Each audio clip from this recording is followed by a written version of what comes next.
Well, welcome back. Hopefully, most of you have stuck around since 1.1 and you're here for 1.2. So, we're going to have talked right now about describing the steps in the grant process. And while we will cover these in more future detail in some of the other modules, I want to right now give you a bit of an overview of what are the steps that we want to look at when developing a grant process and to start our application. The first and most critical place is to start with identifying your project or initiative that you may have in mind.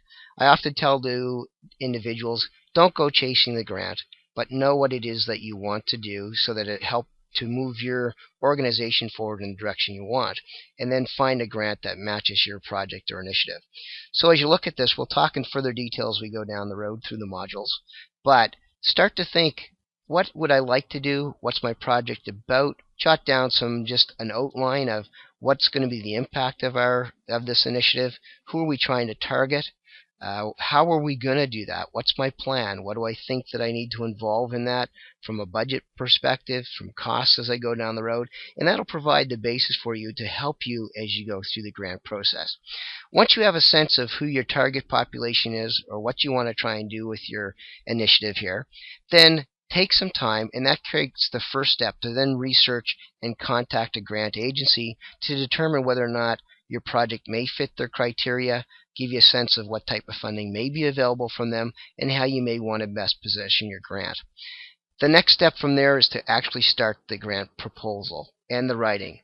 Most organizations or most grant agencies now have a lot of their grants online, so you can go and check it out, but start to do that.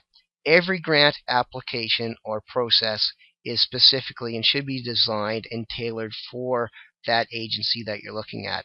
No different than a resume that you'd be doing for a job. You want to make sure your cover letter and your resume is targeted specifically to that actual job that you're doing with. Same thing with your grant proposal. Make sure that it's not a cover or a blanket proposal, but it's very specific to the agency that you're looking for. And their information will, with most of those, they will have the steps will be laid out in the grant of the actual questions and information that they want to have. Once you've done that and completed that process, the next step is to submit your actual grant proposal to that agency. While you may have talked about even to the program coordinator, often grant agencies or their process may involve a number of people off a board from a trust or people who haven't even had that original contact with you to know what your project is.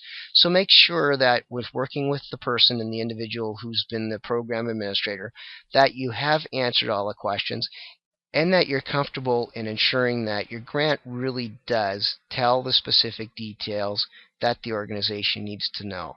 Often it's a very good process along the line as you get into that to making sure that you have somebody else who's maybe not been involved in developing the project to just go through the grant and make sure that it makes sense to them, because often your grant's going to come to people who don't know anything about your organization or the actual initiative you're doing. So having another set of eyes go on it before you actually submit the application is a very good and useful process to go through. After you've submitted the grant proposal, and as I said earlier in the first little bit here, make sure you get it in before the deadline date, because it's not much good afterwards.